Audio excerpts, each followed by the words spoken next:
Aaron Plessinger, I think the question is obvious. After Detroit last year, the heartbreak, not just for you, but for all of us and all your fans, and that's pretty much everyone, including the races around you right now. How does this feel, this moment, to get your first Supercross win in the 450 class? Yeah, it's great. It's nice rebound, and honestly, this is the gear from Detroit, so we got to rebound with that too. So it feels really, really good. I guess it feels like it should.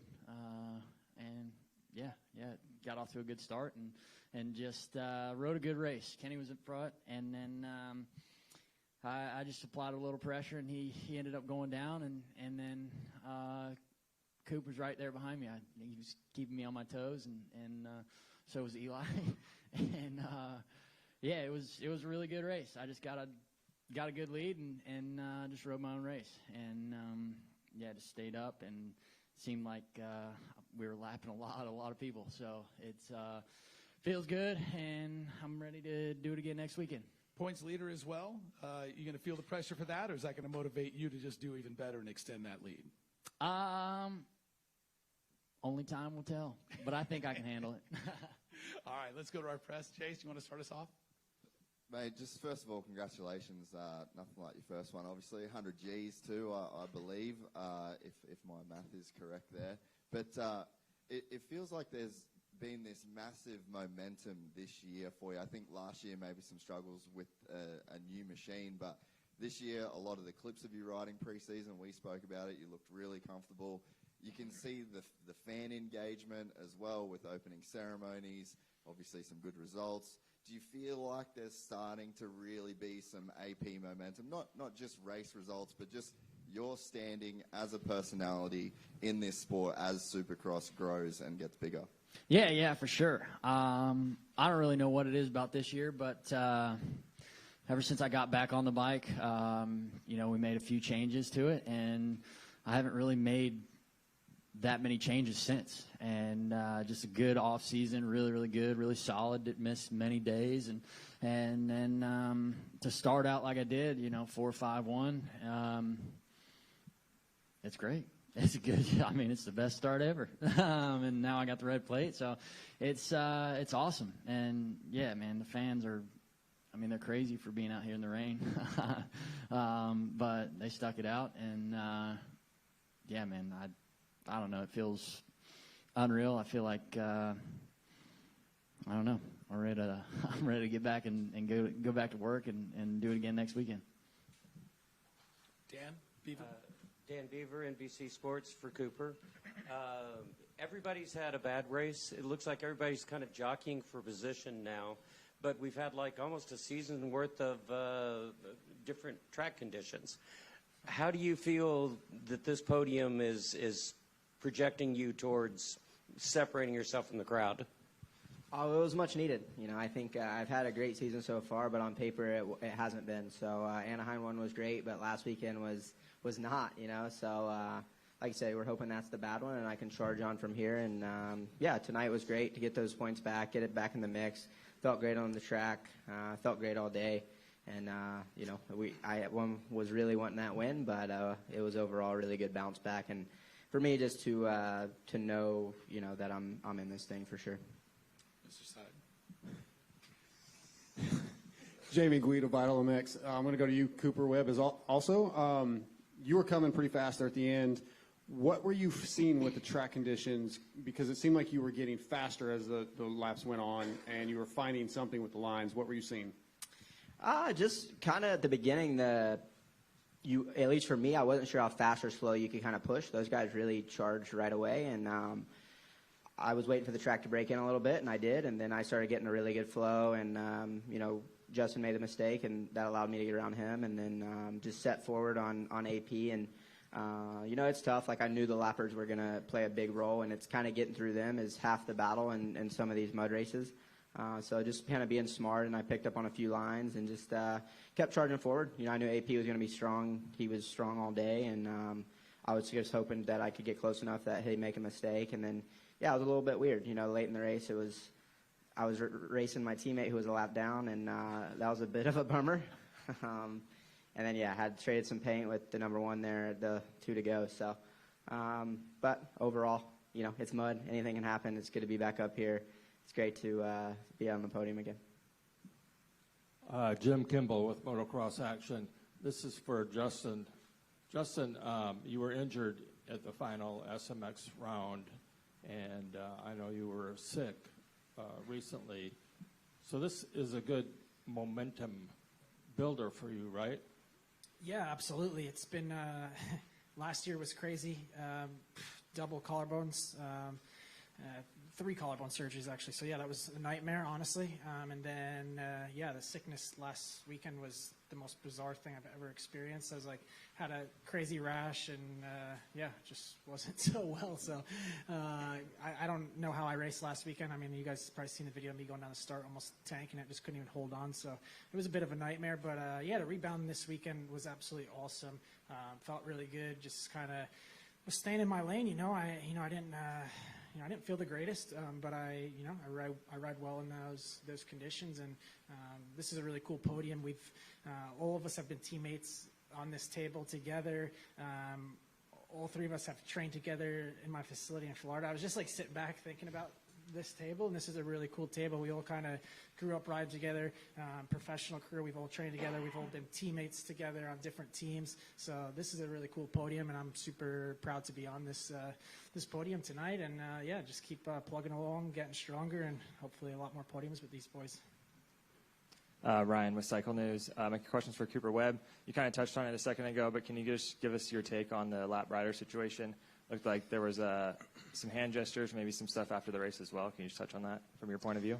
It was just weird, it was. I knew, the lappers are tough, right? Like we said, we're all dodging them and trying to race forward. And then it was a very weird thing with Eli, because I even at one point was like, oh, wow, maybe he's in second. I had to look at the board and see. So it was a bit strange. And that lap, like I said, I kind of chipped away at AP. Like, the lappers held him up a little bit. And then, AP got around him. And then he was, he was trying to get points. So that was tough. And then, that 2 to go, from my perspective, I felt like the one got out of AP's way and then charged forward to not be out of my way, is my personal opinion. And we hit, and we both belt went down. And so I was a little bummed on that, but it is what it is. And, I was getting lapped last weekend and felt like I was pretty respectful. So, it'll come around. But it's tough when you're in that position. You don't want to be getting lapped any means. But you just got to respect the leaders. Andrea, Moto Now blog. Aaron, was it nerve-wracking having Eli right on you for a while after you lapped him? And did you notice him? Did it affect how you rode? Yeah, I mean, I thought it was Coop for the longest time. And I looked back, and it was number 3, and I felt a little bit better, but I also knew he was not going to roll over, and he would probably pass me back if I made a mistake. So he kind of kept me on my toes, and then, like Coop said, it was a really weird race. I almost ran into the back of a lot of people, but I mean, it's one line out there, and it was crazy. It was a crazy, weird race, but Eli definitely kept me on my toes for about 10 laps there. Scott, Moto Now blog. Aaron, were you having any flashbacks to last year? You mentioned how it was a crazy race, lots going on around you. Was that in your mind at all as the laps were dwindling down? I was making sure my toes were tucked. That's for sure.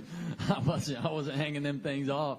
For sure. I was definitely having flashbacks, and I'd be lying if I said I wasn't repeating "Don't Crash" in my head all the way around the track the last lap, and I almost did in the whoops. I mean, I was definitely nervous, and it was definitely going through my head. But I just had to, keep it on 2, and I knew I'd be good. Yeah, Jason from Racer X and NBC. Aaron, I watched you grow up in GNCC, and your dad's a Hall of Famer in that series, and specifically where you're from has the worst mud you could possibly ride in. So just talk about the experience you had growing up specifically in this real sticky stuff, and your dad, who's maybe even better than you at it, and what you learned from him. Yeah, I mean, it's in Ohio. It's almost exactly like this. We got a race. It's it's up in St. Clairsville, Ohio. It's called Powerline Park, GNCC, and when it would get muddy there, I mean, it would stick, and you would just have to go down the straightaways wide open to clean your tires out, and then you'd pretty much have to do that over and over again because when you get in the woods, it would just clog up, and soon enough you wouldn't be rolling anymore. So you had to really knock the mud off, and this was kind of like that. If you started going slow, it would cake up on your tires, and my dad always told me to keep my feet on the pegs, and the faster you go, the easier it is. So yeah, I kind of did that, but yeah, I think this mud is very, very similar to the one or the mud in Ohio. Michael Antonovich with Swap Moto Live. This is for Cooper. Everything we've heard from last week was how that was a challenging race, but it's not overly physical. It was more, demanding on your brain to keep track of everything. How is this one? Because you guys were pushing the pace. You could do some jumps. I mean, if you slipped up one time, it's pretty easy to get out there. So mentally and physically, how was it? Yeah, this one was definitely more racy, I'd say. Like last weekend, at least for me, was just survival. And if you made it a lap, you're like, oh, heck yeah. Tonight, you had physical because your heart rate's up. You're able to push the track to its ability. You're dodging lappers. You're going for it and jumping the jumps. But then you can push too hard and make a mistake. So it's one of those things where I think tonight was a lot more like a physically and mentally challenge because if you went to really, at least I feel like, try and push hard, you'd make a mistake. But tonight, for sure, you could try and push and try different lines and ride your motorcycle to where, at least for me last weekend, was just getting through it. Let's go to Mitch Kendra. Hey, Mitch Kendra from Racer X here. This question's for Cooper Webb. Obviously, we saw you were gaining on Aaron at the end there. You guys are buddies, but you're going to go for the win.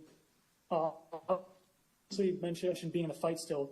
I'm pretty sure you've got your first 450 win at Anaheim, too. Is that something that kind of comes up, like knowing you can go into a Triple Crown where you've done well before and kind of just talk about like being in this fight, like you mentioned a little bit? Yeah, like I said, I put a big emphasis this week on getting back at it this weekend. Round 3 is critical. AP doesn't know, but stats say if you win round 3, I think it's 62% of the time you win the championship. So I put an emphasis on that. But as you can see, there's so many contenders. I mean, there's 3 different winners so far. There's 3 mixed different podiums. So I think it's just minimizing the mistakes. Like I said, I'm hoping last weekend was my bad one, and I want to try to be on the podium as much as I can and also get my first race win.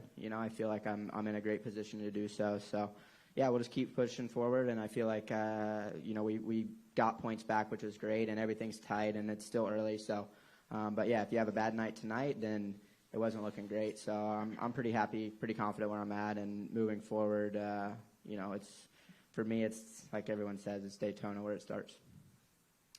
Let's go to Brad Gebhardt.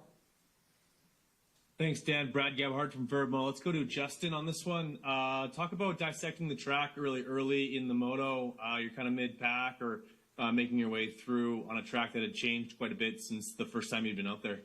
Yeah, definitely. That was a good track. I liked how Dirtworks cleaned it up, and you were able to do the jumps and get a flow, and the lines were changing. It was getting better and better throughout the whole race. Unfortunately, I had that one mistake where I couldn't do the triple and gave that position up to Cooper.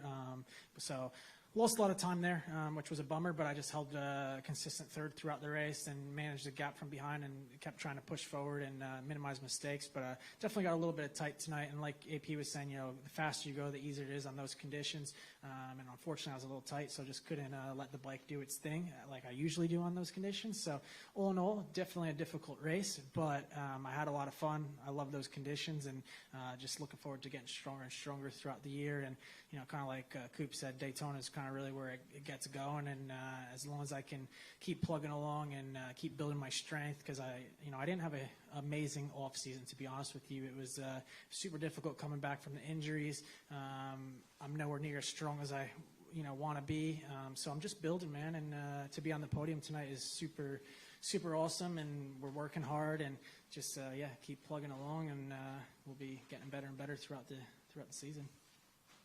Great. Thanks, Justin. Nick Still. Yeah, thank you. Nick Still, MotoOnline.com. This will be for AP. Aaron, just a follow-up from Jason Wygant's question a little earlier about the stigma, I want to say, about you being good at these tracks that deteriorate, right? They're good in the mud. They're good when it sort of turns to shit. Now, you've had 3 rounds. You've had 3 rounds in, a couple different types of tracks. Red plate for you. Do you feel like that stigma sort of disappears that, you know, I'm good in everything. I can be just as good as every other guy. How does that go for you? Yeah. I mean, I think I proved that last year at Detroit, up until, you know, the unspeakable happened. Yeah, I think, I don't know, I'm good everywhere if I get a start. You know, it's hard to come through 13 guys that can potentially win this thing. Like Coop was saying, it's such a stacked field this year, and I mean, I think we've only had one guy that's been on the podium twice, and I don't know, it's crazy. It's crazy to think about when you look down the line. It's so gnarly, and I think that's one tough part about it. But yeah, I think I can be good anywhere. It just, you know, I don't know. I just got to believe in myself. Congratulations, AP. Awesome night. Thanks, guys. Thank you. Jeff Beaver. Yeah, Jeff Beaver, Whiskey Throttle Media. This question is for Aaron. When you pulled over on the track after the race, all your competitors, all your peers that you've been racing with for years stopped and genuinely congratulated you. The stadium went absolutely nuts. What did that feel like? Man, it felt great. Yeah, like you said, just about everybody pulled over and congratulated me, and it was just cool. It was really cool to see that. It's I mean, I guess that's where being a nice guy pays off. Being pretty much friends with everybody on the track is awesome in my eyes. You know, I've grown up racing just about every one of these guys, whether they were older than me or younger than me, and it's just cool to see them, you know, repay the favor. And I've been stoked for almost every one of these guys up here and on the track. So for them to see them be stoked for me, it's pretty cool, man. Well, congratulations, bud. Thank you. Brock Bridges. Brock Bridges, Supercross Live, blast from the past. AP, 50th year of Supercross, and with this win, you actually tie for 50th on the all-time wins list. You've been sitting on 14 for a while. Must feel good to get your 15th. You tie Marty Smith. You pass guys like Travis Pastrana and David Villamine and Jimmy Ellis. What do some of these names mean to you that you finally get to cross the threshold of and finally get to mention some of these guys who you've been waiting to pass on the all-time list for a while now? That is pretty cool. I did not know that. I mean, I always wonder when they show those stats where I am and where I stack up. But to hear that, especially Pastrana, that's pretty cool. I've looked up to Travis pretty much my whole life, and to pass him like that, it's pretty badass.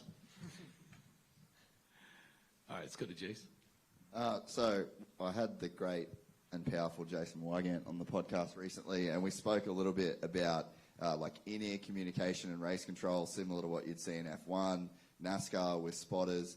As the top-tier dudes in the sport that would actually be using this is for all three of you, can you see a place for some in-ear communication, maybe as well like on the lapper situation? You can get told that Eli's a lap down, Eli can get told to pull over. Like, could you see a world where that's valuable to you guys as racers, or would it just be really annoying? I mean, I've thought about it before, but I think, I mean, for them to talk to us, I think that would be something. But for us to talk back, I don't see that happening. Think of the content, bro. Yeah. I mean, it would be sick, but I don't think I don't know. I think we're so in tune, and to have somebody like, if Jade came on and was like yelling, I think I'd be like, "Oi!" it kind of knocked me out of focus a little bit, I think. But I don't know. I could be wrong. Something to test out for sure. Any of you other boys got a take on it? Especially for like the lappers situation too, you know?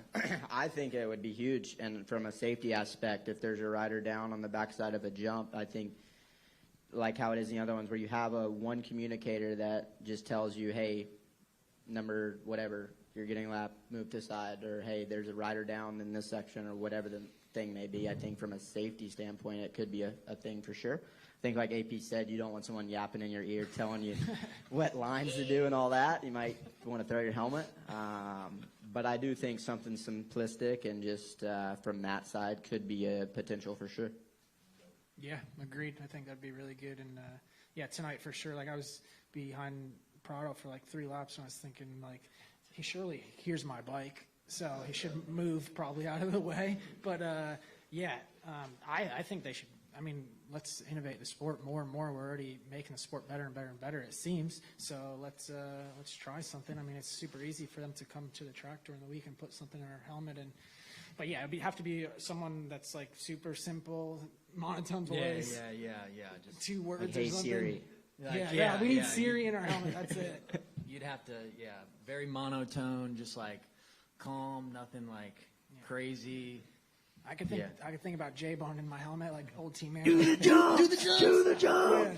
Yeah. So, I love J-Bone, but maybe not J-Bone. All right, Anton. All right, this is for Cooper. Being on the floor tonight, there was a lot of revving. There's a lot of hand gestures from a lot of other guys tonight, too. And I think after 3 big races with some big point swings, like, tensions are wrapping up. You're a 2-time champion. You know the game for the mind of everybody out here. So what is the situation right now, especially going forward? Because everybody's intense. Nobody's giving anybody slack. Yeah, I think we're all racing for wins, right? You know, and it's going to get intense. You're going to have moments. But it's, for me, I've been fortunate enough to race in this class for now a long time and be in a good position. So you just take it with what it is. There's going to be emotions. There's going to be some bar banging. You're going to have that. So it's just, at least for me, you know, try to move forward, keep your cool. And I don't know if there's going to be much establishing. Like, it's still everyone thinks they can go win and can. So I think you're not going to maybe see that establishment until late in the year for sure. Jamie Guida, Vital MX. Justin Barsha, go to you. Best finish of the year so far. You talked about last week a little bit, but where do you feel you are, and where is the bike compared to where you want it to be and you want yourself to be for the season? Yeah, it's been hard to test for sure. I'm on my same frame I was last year. I chose that because I didn't have a lot of time to test. We're on new clamps, new forks. That's about it for me. Yeah, like I said, I haven't really tested. I did 1 test day this week, and I was quite happy with the bike. Got the suspension feeling pretty good. So all in all, I think as long as, like, for me, the biggest thing is balance. As long as my bike's balanced, I'm happy. So I think we're in a pretty good position right now. Yeah, physically, like I said, I feel like being an athlete and a racer, you always want to be better, and I just feel like I'm nowhere near where I want to be yet. So I have a lot of room to grow this year, which is maybe a good thing for me. I usually start the season really hot, and then I've had tough times and then usually come back. But this year it's kind of like just a different mindset, just building. That's my goal, is just to keep building. But I think I have a really good platform right now on my motorcycle, and me just stay smart and don't get frustrated. And like last weekend, it was what it was. I couldn't do anything. I couldn't change anything. I just had to, get through the race, and I'm glad I got through the race for sure. It wasn't the result I wanted. Didn't even get to do open ceremonies tonight, so that was a bummer. But be back next weekend, and be on the podium tonight is special for me. It's San Diego. I've always had a really good race this year. I think last year I got my first podium here as well. So keep going. All right, we're going to wrap up the 450s with that, and one more round of applause for Aaron Plessinger, Cooper Webb, and Justin Barsha. I was just going to congratulate AP and tell a little backstory. I remember his first day of Supercross, 2012, was very scary, I think he would tell you.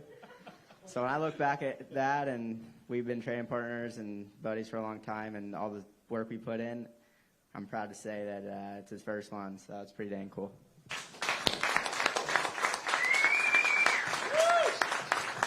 Another story about AP. How many times did Jim Perry almost fire us at Yamaha?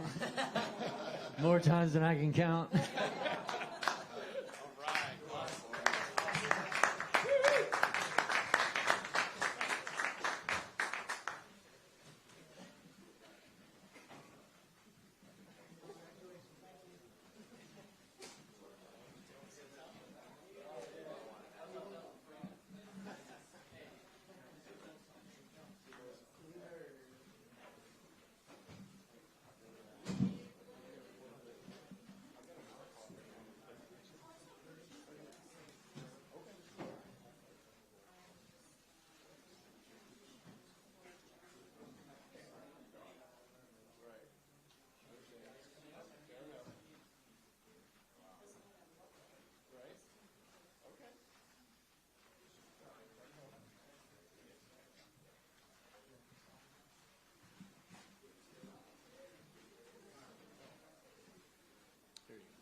Let's get started with the 250 portion up here. We have Nate Thrasher, his 5th win in his 28th start. Garrett Marchbanks, 6th podium in 37th start. Jordan Smith, 22nd podium, moves him into the top 10 all time in the 250 class. Big round of applause for these 3 amazing racers.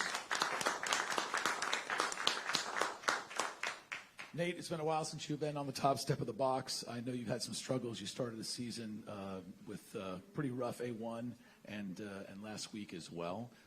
So to pull it out without going through the LCQ to get this win, how are you feeling right now?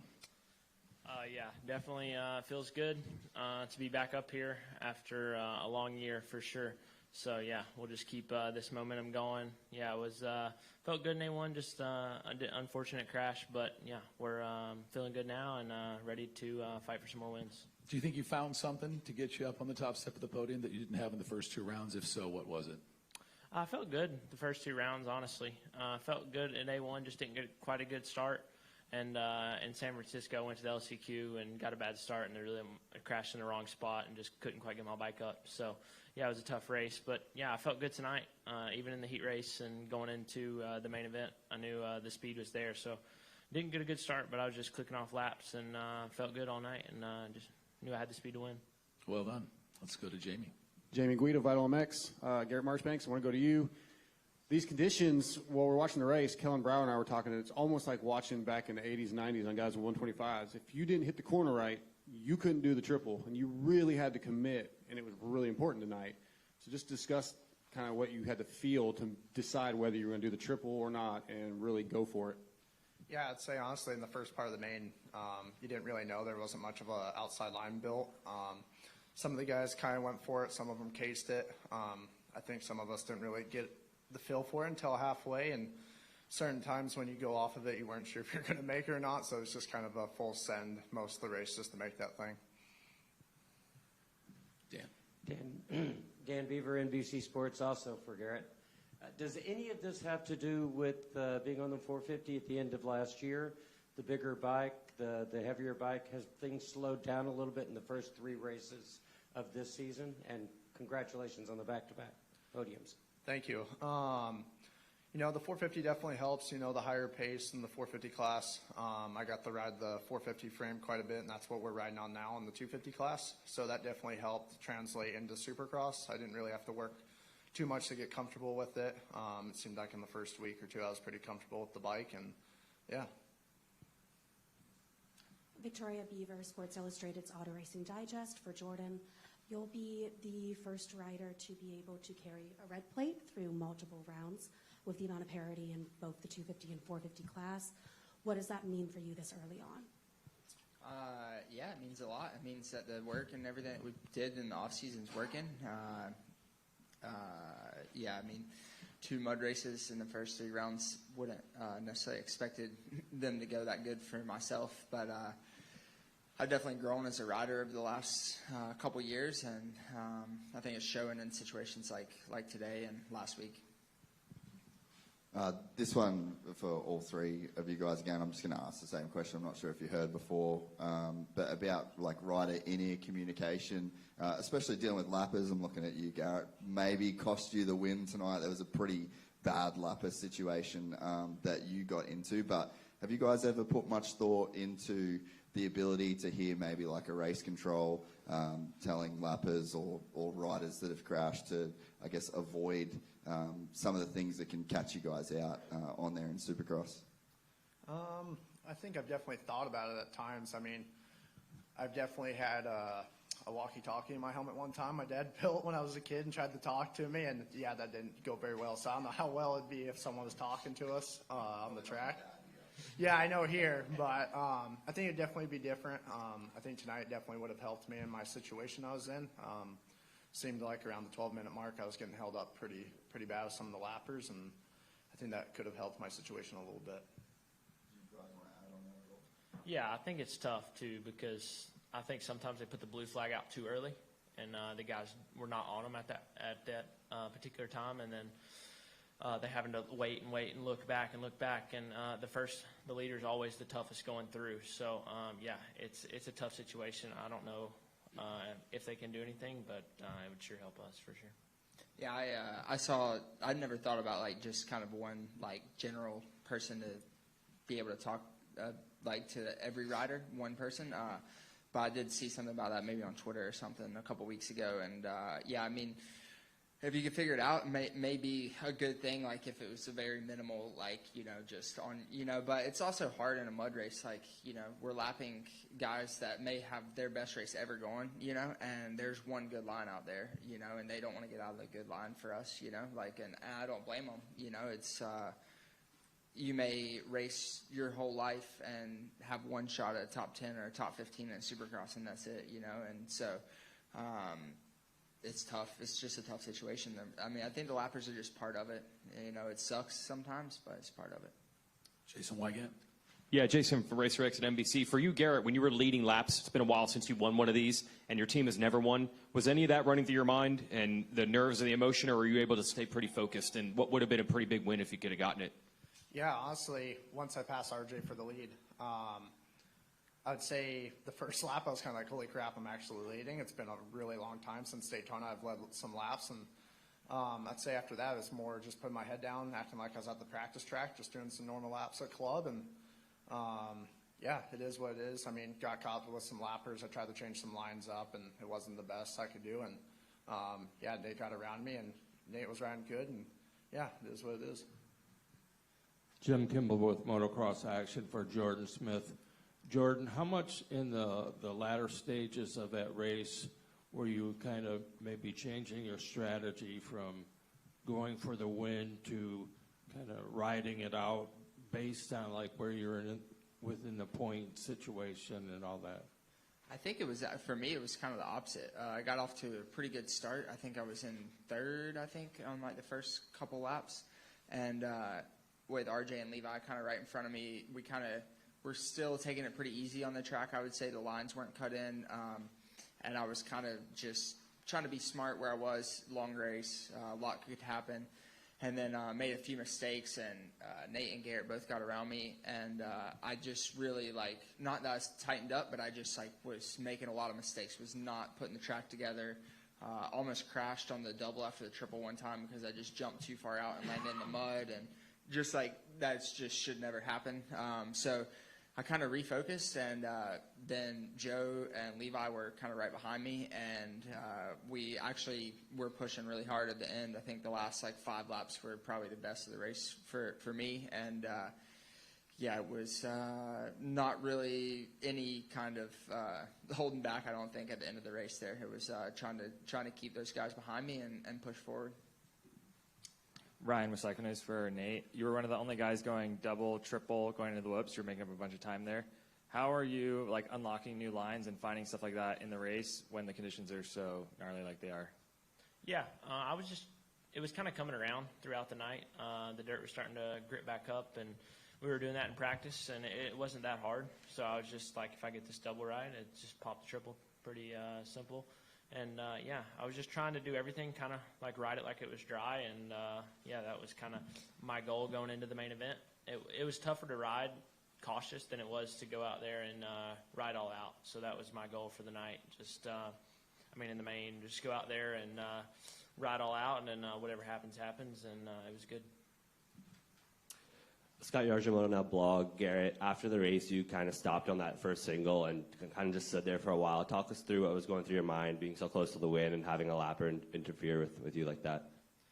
Yeah, it was definitely a bummer. I've never had that situation where I led a good amount of laps and had a lapper kind of ruin it for me a little bit. But, you know, I sat there for a minute, was thinking what I was going to say to him. And, you know, at first I was pretty irritated. And afterwards I was just like, hey, you got to pay attention a little more.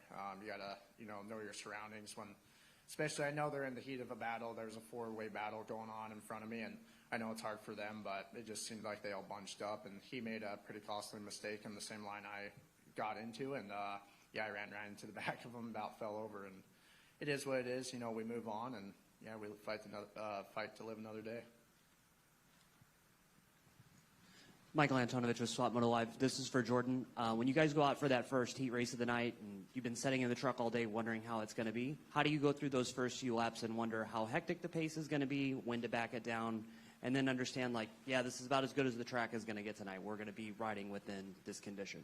Yeah, I think I was happy to be in the second heat, to kind of be able to watch those guys go out, see what they're doing, how muddy it is. It was definitely worse than I thought it was going to be right off the start. And yeah, it's just like you're out there trying to figure out what you can do in the heat of the moment. Like you said, I mean, we had like 4 hours off from our qualifying practice to the heat race, and that's a long time to just sit there, and you're in the truck, like you don't even really know how much it has, like how much rains came down. Like you look out and there's water standing in the parking lot, so you know it was a lot. But yeah, it's definitely, you get no track walk, you get no sight lap, anything like that. Not that we would have taken a sight lap, but it's nerve-wracking going out there first lap, not knowing what you're going to see coming over the jumps. Let's go to Nick Still. Yeah, thank you. Nick Still, MotoOnline.com. This will be for all three of you guys, whoever wants to chime in. You know, last weekend, how we seen the second qualifiers get cancelled. Was there more of an emphasis today to go out there, perform in that first qualifier, seeing the rain coming in, seeing that possibility that we may have had a repeat from last week? And, you know, for you, Jordan, fastest qualifier, was there a little bit more to that, or? I mean, yeah, from pretty much after free practice, I checked the radar, and it said that the rain was going to get there like 12:04, and I think our practice started at 12:05 or something like that. So I kind of, you know, was expecting it to maybe rain, and it did, like kind of as we were sitting on the gate. And just with how slick the base already was, I knew that it was going to get really slick really quick, so wanted to get out to a good start. I did that, put in a really good lap right away, and really didn't do any other good laps after that. So first fastest qualifiers, I was pumped with that. But yeah, it was, you know, on a day like today, it would have been nice to maybe turn the free practice into a qualifier. Like, I don't know if they could have done that or not, but that would have been nice to, because we had a nice dry track. Give us 2 more minutes. We all hit everything anyways. But yeah, it was stressful for sure, because, you know, it could have got so bad that the B guys were going faster than us. Yeah, for sure. We pretty much had like 3 laps there where the times were coming from, and then after that you were quite a bit slower. So it was a big emphasis on going out there and setting a lap early, and yeah, it wasn't. I didn't get a lap very good early, but yeah, we made it work, and yeah. Yeah, it was definitely stressful to go out there probably knowing that you weren't going to get another qualifying session. So as soon as the rain started dumping, I tried to get out there and do a hot lap. I actually had a first turn pile up, so I had to come into the mechanics area and get the bike all fixed up. So by the time I got out there, it was raining already pretty hard, so I didn't really get many good laps, and tried to throw in one hot one in the mud, and yeah, it took a pretty good digger, so that was my practice for me. Congratulations, guys. Well done. Brad Gephardt. Thanks. Brad Gebhardt, Verb Moto. This one's for Jordan. Jordan, are we seeing the best version of you as a pro right now? Yeah, I think so. It's been a long time coming, a lot of ups and downs, but the last couple years being healthy, being on the bike, I've had a lot of seat time, more seat time than I had probably my first middle 5 years of my career. Just being on the bike every day, working with the team, bike's really good, handle's good. I know what it's going to do. I feel solid. Overall, fitness is good. Not getting any arm pump. It's, definitely the best I've felt. Awesome. I'm sure that drives your teammates nuts. Thanks. Jeff Beaver.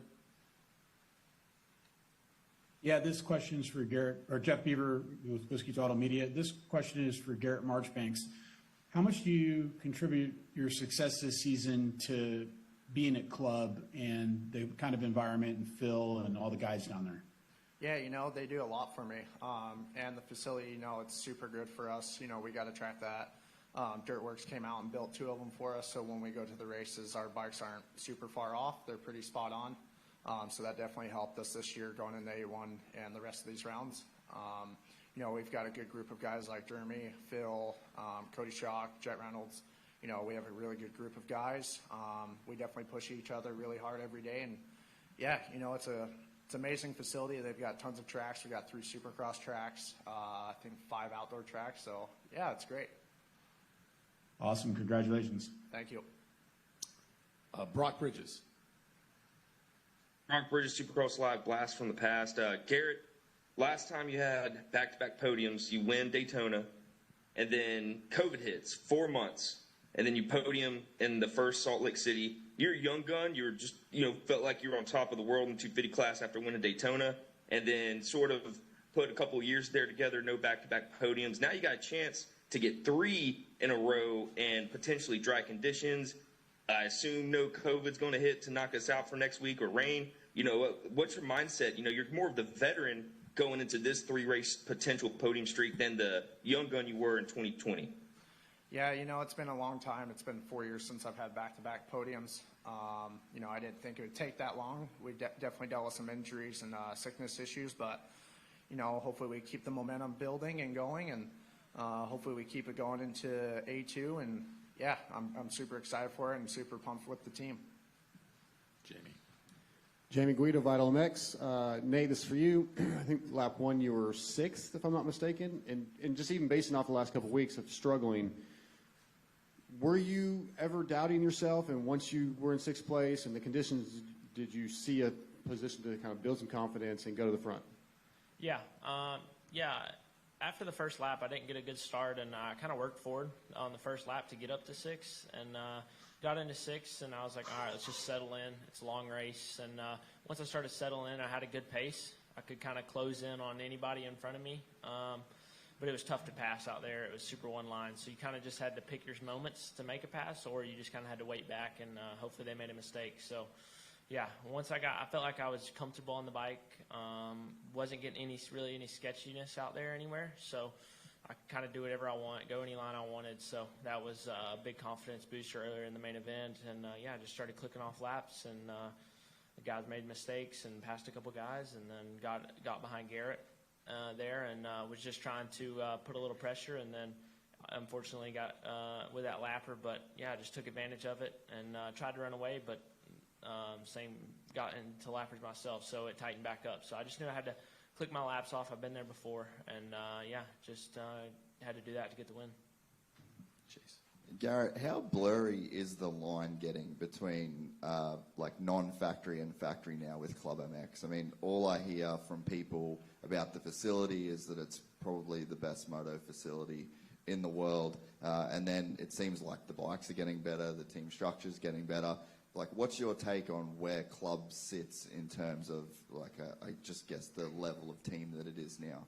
It's definitely, since year 1, we're pretty, not far off, but we're a little off. We're definitely a privateer team to now, I would say we're right in between. We're pretty close to it. Our bikes, our facility, everything's gotten a lot better since I've been there. I mean, when I first got there, we were in this tiny little shop working together, working out of shelves with our motors in there. And now we're in this big old shop, and it's super nice. You know, it's definitely awesome to be a part of the team and know that I've been there to help them grow. And yeah, we're slowly getting there to a factory level team, and hopefully we get there soon. All right, everybody else good? I think we're good. Big round of applause for our 250 podium. Nate Thrasher, Garrett Marchbanks, Jordan Smith. Thanks again to all our press and our racers for being here, and we'll see you next week in Anaheim for the 4th round of the 2024 season of Monster Energy AMA Supercross Championship. Nice job.